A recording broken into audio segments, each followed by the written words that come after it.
Millions of people, perhaps you did, took part in a national round of applause for health workers in the front line of the fight against the pandemic.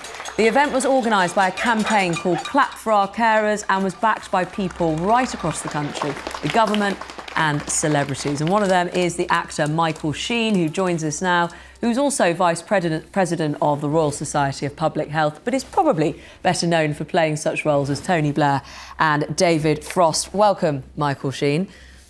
Hello, Emma. How are you? I know I look like I've been in self-isolation for about 12 years, but it has been the same amount of time as everyone else. Well, it's going to get a bit longer, perhaps. What were you doing this evening at 8 o'clock? How did you show your respect? At 8 o'clock, I went out onto the front doorstep. We're in the kitchen at the moment. I went out onto the front doorstep and relatively quietly clapped because my 6-month-old baby had just gone to sleep upstairs. So me and my partner Anna, we clapped outside and then we waved to our neighbours across the street who we haven't seen in quite a while. And it was a lovely moment.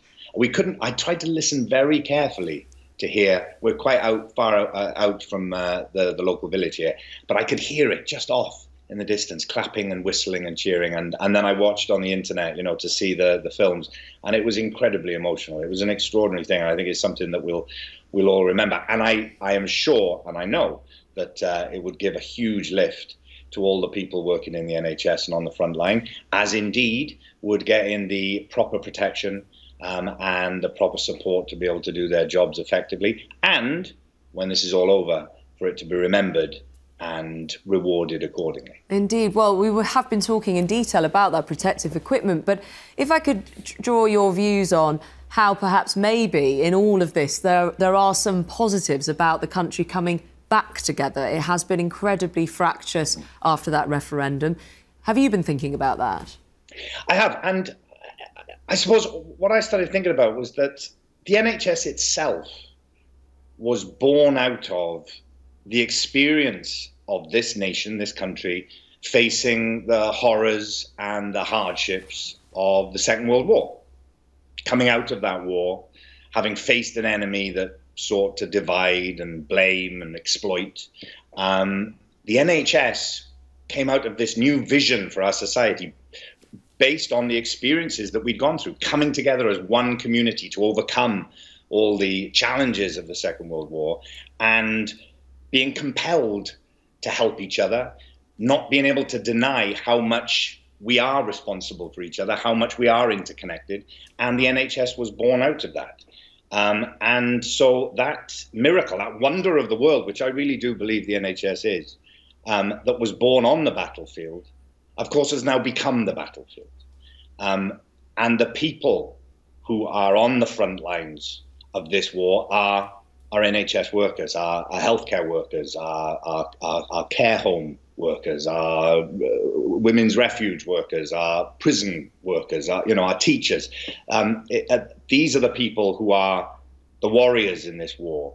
And the NHS itself has within its DNA, within its sort of soul, all those qualities of compassion and equality and fairness. And those are the things that have been fought for. As Nye Bevan said, the NHS will exist as long as there are people to fight for it. And it has been fought for. And it is still, there. And now a curtain has been drawn back. We are seeing something that we will never be able to unsee, which is the reality and the truth of what sustains this country. Indeed. What keeps it going, what we need to survive. And it is those people.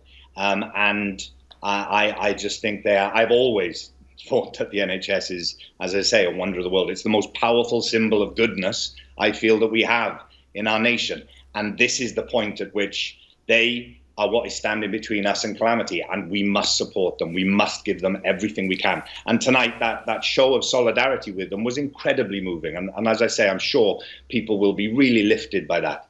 But it has to be something that goes beyond what happened tonight.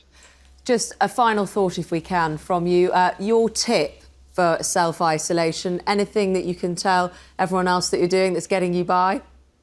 Well, as I say, I've got a 6-month-old baby, and I think anyone who has a young baby knows that it's rather like being self-isolated anyway. What it does do is it gives you a really strong need for routine, because the baby has to have a routine, and that I find really helps. Having a routine, now that people are unable to go to work, or unless they're working from home, obviously, but to have that sense of structure. Yes. Something well, Michael Sheen, we're going to have to leave it there, but I look forward to welcoming your baby to being a regular viewer of Newsnight. That's good routine for you. That is it from us